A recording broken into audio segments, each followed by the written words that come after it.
अभिनेत्री किसी भी इंडस्ट्री की हो, चर्चा में बने रहने के लिए कुछ ना कुछ करती ही रहती हैं, चाहे किसी को अच्छा लगे या बुरा। भोजपुरी में खेसारी लाल यादव जी के साथ अपने करियर की शुरुआत करने वाली अभिनेत्री सहर अब्सा का एक सेक्सी फोटो वायरल हो रहा है, जो कि तहलका मचा रहा है। जाने क्या है पूरी वसूली। नमस्कार, आदाब, मैं हूं अनीश कुमार मिश्रा और आप देख रहे हैं गपशप न्यूज। आपको बता दें कि खेसारी लाल यादव जी की हीरोइन सहर अब्सा की एक तस्वीर वायरल हो रही है। इस तस्वीर में सहर अब्सा काफ़ी हॉट नज़र आ रही हैं। आपकी जानकारी के लिए बता दें कि सहर अब्सा खेसारी लाल यादव जी की फिल्म मेहंदी लगाकर रखना 3 में नजर आई थी।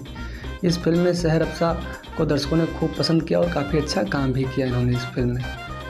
तस्वीर के बारे में बात करें तो आपको बता दें कि जो फोटो वायरल हो रहा है उस तस्वीर में एक्ट्रेस काफ़ी हॉट सेक्सी नज़र आ रही हैं। हालांकि मेहंदी लगा के रखना 3 फिल्म में उन्होंने कोई सेक्सी सीन नहीं दिए थे। शायद अब वो अपने आप को ऐसे सीन्स के लिए तैयार कर रही हैं। अब वही जाने क्या है असली वजह। धन्यवाद।